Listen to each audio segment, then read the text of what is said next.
അയാൾ ഒരു ഹാബിച്വൽ ഒഫൻഡറാണ്.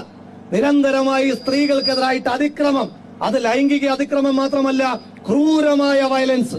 ആലോചിച്ചു നോക്കൂ, സ്വന്തം കുഞ്ഞിനെ ഗർഭം ധരിച്ചിരിക്കുന്ന സ്വന്തം ജീവിത പങ്കാളിയുടെ അടിവയറ്റിൽ ചവിട്ടുന്നവൻ, അവൻ ഈ നാട്ടിലെ ഏറ്റവും വലിയ കഠോര ഹൃദയനേക്കാൾ വലിയ ക്രൂരനാണ് എന്നുള്ള കാര്യത്തിൽ ഒരു തർക്കവും വേണ്ട. ആ അന്തസ് വേണമടാ, അന്തസ് എന്ന് പറയുന്ന ആൾക്ക് അന്തസ്സെന്ന് അക്ഷരത്തെറ്റില്ലാതെ എഴുതാൻ പോലും അറിയില്ല എന്ന് തെളിയിക്കുന്ന പ്രവർത്തികളാണ് ഓരോ ദിവസവും പുറത്തു വരുന്നത്. നാട്ടിലെല്ലാവർക്കും നല്ല പ്രവൃത്തിയുടെയും നന്മയുടെയും ക്ലാസ് എടുക്കുന്ന ആ സാറിന്റെ പരിപാടി ഈ മുൻ ജീവിത പങ്കാളി ഗർഭിണിയായിരിക്കുന്ന സമയത്ത് അവരുടെ അടിവയറ്റിലേക്ക് ചവിട്ടുന്ന ക്രൂരകൃത്യം അടക്കം നടത്തി. നമ്മുടെ ഗോവിന്ദച്ചാമിയുമൊക്കെ ഏതാണ്ട് ഒരേ ലൈനിൽ വരുന്ന ഹാബിച്വൽ ഒഫൻഡർമാരാണ് എന്ന് അദ്ദേഹത്തിന്റെ മുൻ ഭാര്യ തന്നെ സാക്ഷ്യപ്പെടുത്തുകയാണ്.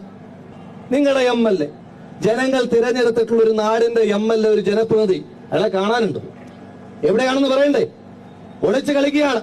ജനങ്ങൾ തിരഞ്ഞെടുത്തു കൊടുത്ത MLA ബോർഡ് പോലും ഒഴിവാക്കിയ ഒരു വാഹനത്തിൽ ഇങ്ങനെ കറങ്ങി പല വേഷത്തിൽ. പക്ഷേ ഈ നാട്ടിലെ ജനങ്ങളുടെ നികുതി പണത്തിൽ നിന്ന് ശമ്പളം വാങ്ങുന്ന ഒരു ജനപ്രതിനിധി എന്ന നിലയിൽ നിങ്ങൾ ഈ നാടിന്റെ പൊതുസമൂഹത്തോട് ഓഡിറ്റ്